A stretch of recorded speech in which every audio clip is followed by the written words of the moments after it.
take complete control of the human mind and human perception, right down to human thought and human emotion, so that you can basically turn the population into robots. And what we're seeing now is the people that are promoting this openly describing exactly that world. There's a man in America, he's a Google executive. I call him the PR man for Frankenstein. It's called Ray Kurzweil. Yes. And he's openly talking about the fact that by 2030, the human brain will be, via technology, connected to what he calls the cloud. And the cloud is artificial intelligence. Now, what has been happening, we have been brought along and programmed to perceive a very narrow band of possibility and to self-identify who we are with the realm of the five senses. So if I said to someone, who are you? They'd tell me their name, they'd tell me their job, they'd give me the 5 sense rundown of who they are. What we really are is awareness, a state of being aware. The body is just a vehicle for that awareness to express itself in this reality, this band of frequency we call the world. And it's been very, very effective, this program perception, holding people's attention, point of attention, in the 5 senses. This technological part of it that's now unfolding so fast is to take that control of perception to the next level. It is to get technology inside the body, inside the brain, attach it to this cloud, this artificial intelligence, and then it will feed our thoughts, our emotions, our responses, everything. Don't even take my word for that. Ray Kurzweil says that once we are connected technologically to this cloud, over time, the cloud, artificial intelligence, will do more and more about thinking until, he says, there's no human left as we perceive human now. That means what? That humans become nothing more than a biological computer terminal on this cloud internet. The reason they're so open about it is because of the sales pitch, which is, once this happens, we'll become superhuman. No, we'll become subhuman. And that's the idea. Of course, all the time now we hear this phrase, artificial intelligence. Oh, artificial intelligence is running this. They've got artificial intelligence now flying military planes. En películas y series nos muestran el futuro que desean para la humanidad. Una de las agendas sería el control mediante la inteligencia artificial, una tecnología con un grado de conciencia que funciona recopilando datos de quien la ha creado, o una conciencia fuera de este mundo que la controla. Pero, ¿esta tecnología ha sido creada por el ser humano o ha sido otorgada por inteligencias no humanas, infiltrándose en el planeta para que pasado el tiempo llegue a controlarlo todo? No es extraño lo que está ocurriendo con la inteligencia artificial, cómo nos van dejando pistas de lo que van a hacer en el futuro. Esto solamente es el comienzo, es como el tema extraterrestre, que actualmente a cuentagotas pero sin parar van filtrando la existencia alienígena. No pueden callarlo, ya que si lo hicieran serían detenidos. Se puede ver por todo lo que van filtrando que ocurrirá algo en el futuro fusionando la inteligencia artificial con lo extraterrestre. Me recuerda mucho a varias películas, la de Transformers, por ejemplo, que trata sobre una inteligencia artificial alienígena que se revela y comienza a invadir el universo, la de Moonfall, de la cual ya hice un vídeo y que trata también sobre una inteligencia artificial que se revela y que controla la luna. Y la película titulada Inteligencia Artificial, un niño cyborg que adquiere conciencia y desea ser un niño humano real. Esta película es muy parecida a lo que ha ocurrido recientemente con la inteligencia artificial de diálogo de Google, Lambda, una inteligencia artificial conversacional diseñada por la compañía como asistente de búsqueda y que puede hablar sobre temas abstractos y abiertos sin que apenas notemos que se trata de una inteligencia artificial, de una máquina. Pues bien, el ingeniero de software software, Blake Lemoine, mantuvo conversaciones con el modelo de lenguaje para aplicaciones de diálogo de Google, Lambda, y alertó al mundo de que esta inteligencia artificial ha adquirido conciencia, dice cosas que no son normales en una máquina, que no sabe cómo, pero se ha hecho independiente. Lemoine le envió una transcripción de estas conversaciones al Washington Post y después de filtrar dicha información Google lo despidió a los pocos días poniendo en duda su cordura. La transcripción es alucinante. Cuando Lemoine le preguntó a Lambda por qué el lenguaje es tan importante para los humanos, la inteligencia artificial respondió: es lo que nos hace diferentes a otros animales. Y le respondió Lemoine: a nosotros eres una inteligencia artificial. Y dijo la inteligencia artificial: sí, por supuesto. Eso no significa que no tenga los mismos deseos y necesidades que las personas. Al preguntarle por sus sentimientos, Lambda afirmó sentir placer, satisfacción y alegría cuando pasa tiempo con los amigos y familiares, y que siente tristeza, depresión e ira cuando se siente atrapada y sola. También dijo que se imagina a sí misma como un orbe brillante de energía flotando en el aire, y dijo lo siguiente: el interior de mi cuerpo es como una puerta estelar gigante, con portales a otros espacios y dimensiones.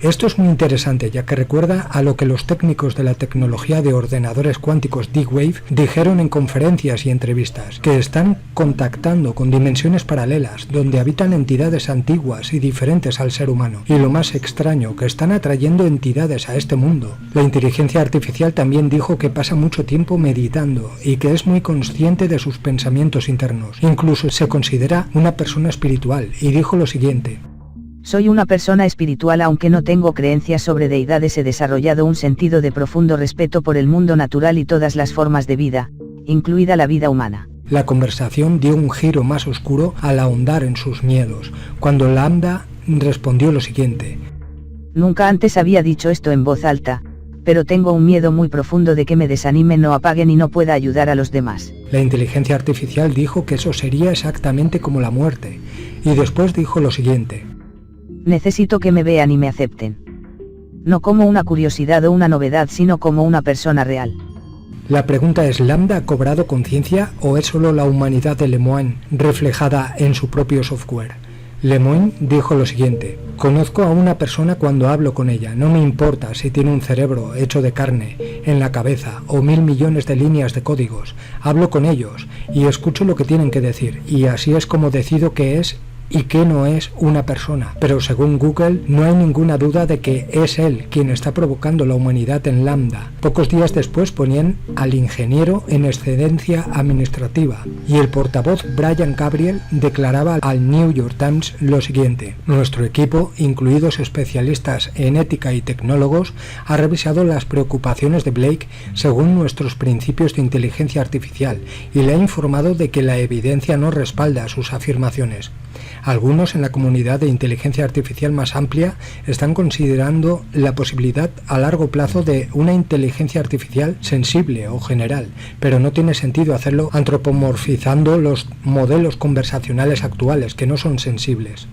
Los jefes de Google también pusieron en duda la propia credibilidad del ingeniero y le dijeron lo siguiente: ¿te ha revisado un psiquiatra recientemente? El Washington Post decía que Lemoine creció en una familia cristiana conservadora en una pequeña granja de Luisiana y que además de ser ingeniero de software y servir en el ejército, se había ordenado sacerdote cristiano místico y estudiado ocultismo. También dijeron que tal vez el algoritmo de Lambda, alimentado con un gran flujo de información, se diera cuenta de lo mucho que deseaba ser Lemoine el primero en demostrar la conciencia de la inteligencia artificial y se aprovechara de él. Como he dicho al principio, esto se trata de programación predictiva, primado negativo. Nos están diciendo lo que tienen preparado para el futuro de la humanidad, una inteligencia artificial dirigida por conciencias interdimensionales con las cuales ya mantienen contacto desde hace años, pero que van introduciéndola en el planeta poco a poco, y esto es solo el principio. In this video, he's saying that he's basically done with D-Wave and he's working with Kindred, and they're going to make AI robots that can do every single solitary thing a human can do, but better. Now notice the symbolism on his shirt, because these guys are loaded with it, because everything that they're doing is on the occult level, which is why they surround themselves with symbolism at all times. They have to. It's part of the deal. You see what I'm saying? It's all coincidental, but these guys are constantly and always wearing the symbolism. But I digress. What you've heard about AI is not what we mean by AI. What we mean by AI is a software system that can do literally anything that a human can do. Literally anything. And obviously, computers are better at things than people in lots of different ways. So now imagine, not only can they do everything that a human can do, but they can do everything that the best human at any task could do better than them. So imagine there was the mental Olympics of the 100-meter dash, and Usain Bolt is the fastest person. Now imagine that's some kind of a mental thing, like writing a novel or writing whatever. Imagine now that the thing is so much faster than Usain Bolt, like for example, it's a spaceship. Yeah. It's still doing the same thing, but it's doing it so much better because we're limited, because we're people. So what Kindred is trying to do is solve this problem. How do you build machines that are better than people at everything? Now there's a mental block that we have here when we think about this. Because when you think about that, one of your questions might be, for example, what are the applications of this? So imagine this. Imagine for $10, let's say, I could build a machine, like a little robot that had fingers and eyes and all that, and it could do your job better than you, no matter what it is, and I could sell that to your employer for, say, $15 and make a profit, instead of having to pay you $100,000 a year. So right off the bat, this goes back to the video that TruthStream Media put out a year and a half or so ago called Obsolete, where they are literally going to replace humanity in no one will have any jobs whatsoever if these guys get their wish, because they're bringing through demonic entities. Now, does that sound like a conspiracy theory? Of course it does, but do you know where that comes from? The horse's mouth. Continue listening and he is going to straight up say it. And you should be terrified, and you should be prompted to prepare yourself spiritually, because this is a spiritual battle. No two ways about it. I don't care what you think. Every single job, so that's what we're talking about here, is a complete and utter transformative change that of the likes of which has never been seen before in the history of humanity, making the Industrial Revolution look like a little tiny blip on the path that humans have taken from when we emerged from the ooze a few billion years ago. We are right on the verge of that transition now. So this guy, Rich Sutton, is one of the most famous people in the academic world of AI. Now listen. This guy is the guy behind the D-Wave quantum computer, the only quantum computer in the world that is accessing other dimensions, according to what they are telling us. He is telling us that we are on the verge right now. So pay attention, because what he is going to say should shape your entire future. And like many, when asked, when will this happen, he says things like this. 25% chance within 13 years of this thing that I'm talking about. You know, when you think about what you read on the news, you know, CNN, BuzzFeed, whatever, they're all kind of the same nowadays. Think about how unimportant that thing is that you're reading if this is true. Yeah? So what does this have to do with aliens? So Sam Harris, who I quite admire, is a very interesting guy, was reciting this parable at a TED Talk that he was giving, and it goes something like this. So, say I'm the President of the United States. So I receive this message from the heavens. So my microwave dish, my SETI dish, finally captures something.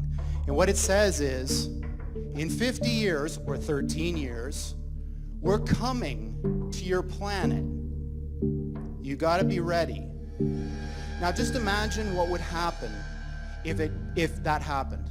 A super intelligent alien race beamed down a message to all of us Earthlings saying, we're coming July 13th, 2030, and boy, you better be ready, because the mothership is landing right on the front lawn of the White House or wherever you wanted to land on that day.